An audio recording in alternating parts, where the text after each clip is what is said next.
Hello, welcome to another devlog on Coconut's adventure. As you can see, we are no longer in the cozy island environment, instead we are in this cold and barren testing scene that I created so I can manage out the whole platforming part of this game before I start making anything visual or story based. So as I'm standing here, you can see this weird clone of a coconut staring at me, and I don't know how you, but I don't really feel comfortable with him looking at me like that. I call him Schizo because he is basically the schizophrenic version of yourself. And you might be thinking, what is the purpose of this Schizo guy? Well, you can deploy him and teleport to his location.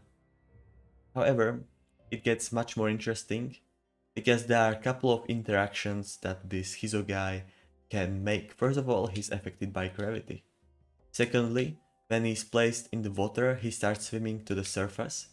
When you place him on the bottom, he can pick up quite a momentum. Next thing, he can interact with these launch pads, which are a new thing. And when you place him on them, he starts jumping. Another terrain that is new is this slope. It behaves exactly like you would expect coconut behaving on a steep slope, and you can place the schizo on it and you teleport to him, keeping your momentum. For now, the whole keeping your momentum is kind of poorly made. I'll have to figure out how to do it better. But as of now, I'm kind of happy with how it works. I just have to return up.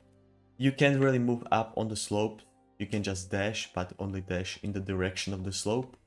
But you can still use jump and double jump to move slowly up. Another mechanic that is new is the double jump. I made it work exactly like the normal jump, even though I'm considering kinda enhancing it in some sort of way. I'm kind of open to suggestions, but I kinda probably have to decide first if the platforming will be more on the horizontal level or on the vertical level. That's kind of important thing for me to figure out. And for that, I guess I will just have to see what will I make, which nowadays it's starting to look like I'm actually the one schizophrenic, but that's okay. Another change I made is how the dash works. First of all, we can see that another schizo appears behind you. This is just a visual element, it doesn't really affect anything. I just think it's kind of cool. And it looks much better than just nothing happening.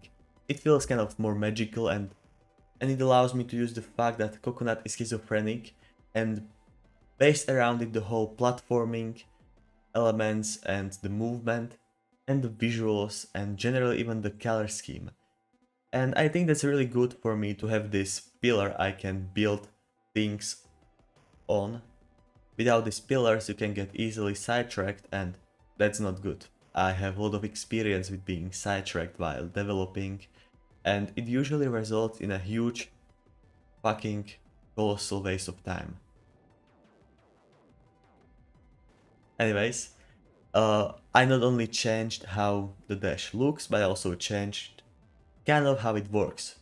In the past, when you dashed, the gravity stopped for you, so you would move only on the x-axis and the y velocity would be left alone. However, I changed it, and now you keep some of your momentum on the y-axis too. So for example, when you jump and dash immediately, you keep some of that upward momentum.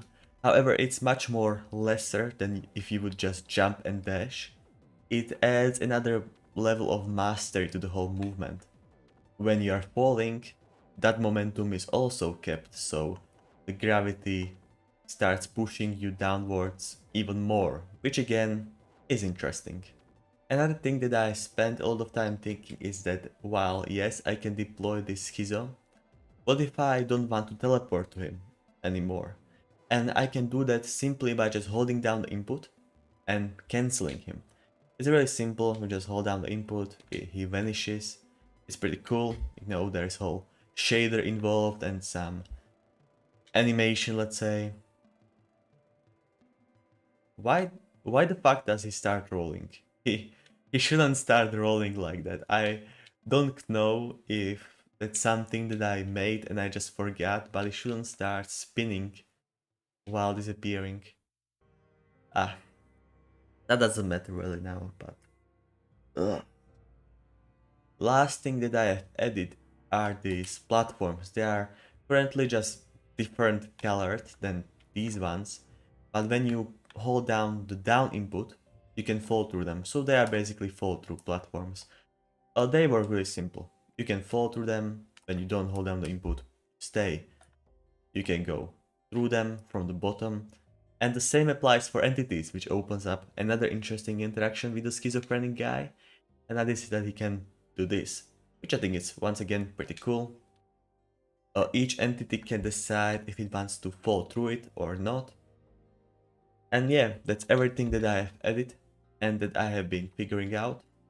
In the next devlog, I will start with my work on the whole village environment, and I will probably have to start working on some pathfinding and AI for NPCs and enemies and maybe even this schizophrenic guy, because I am planning other uses for him than just being able to teleport to him. He will be able to move around and maybe even fight for you. So yeah, thank you for watching and hopefully I'll see you soon. Bye.